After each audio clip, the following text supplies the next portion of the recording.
Go ahead, go. Good morning, Matt Schwartz, Chair of the Worksite Wellness Council of Louisville. I'm here with Allison Ledford, who's with Norton Healthcare, and, oh, now I've already forgotten.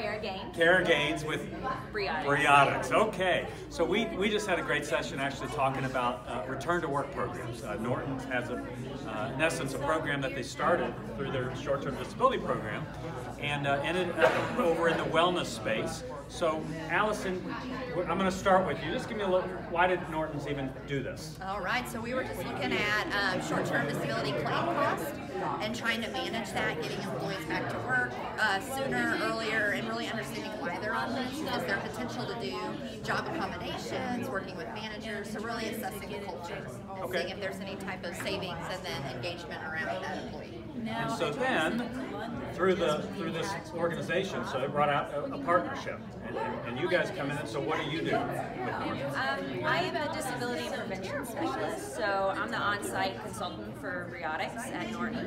So I am the one that reaches out to the employee, that communicates with them if they're off on short-term disability or if they're having pain at work. That's more of a prevention thing, and even if they're not having any pain, just trying to prevent ergonomic, faults that we see throughout the day.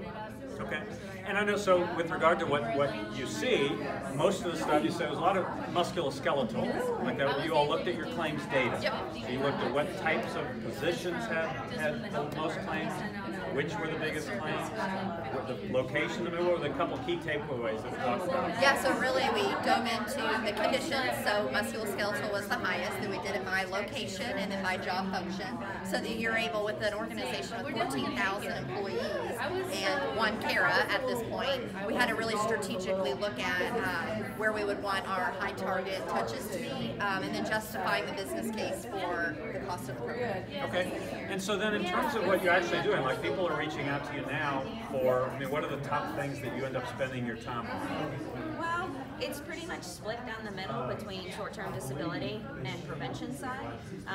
We have a lot of outreach now from just employees just giving me a call, getting my number from like an Insight Blast, which comes to the, they see it on our website, or they get it through email, and they find out and they get my number and they just contact me if they're having any issues. And so it's really direct. Anybody can contact me, whether employee, supervisor, whatever it may be, upper management. And so I'm kind of have my hands a little bit in everything, honestly, right now.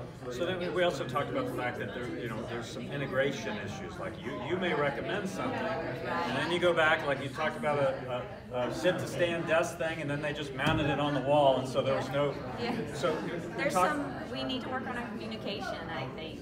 It's a big company, and I'm not directly part of Norton. I'm a vendor, but Allison's helping me get connected to everybody that I need to get connected to, and I think we're still working the kinks out, but I think it's going to be a really good program on the prevention side once we get done.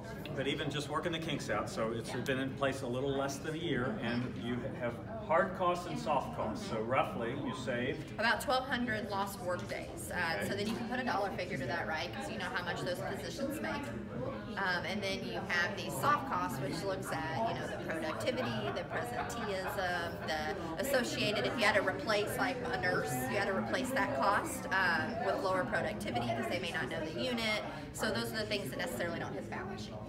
And what struck me was, it was a $750,000 figure, so it's a lot of money when you add up all that stuff. So, and then we had one set of comments that came up as we were talking here this morning about, what are other people doing? So I think the most creative or interesting thing we heard was about volunteerism. So the idea of getting people back engaged just by reaching out, engaging with them, and not necessarily even coming back to work. So anyway, you heard the story too.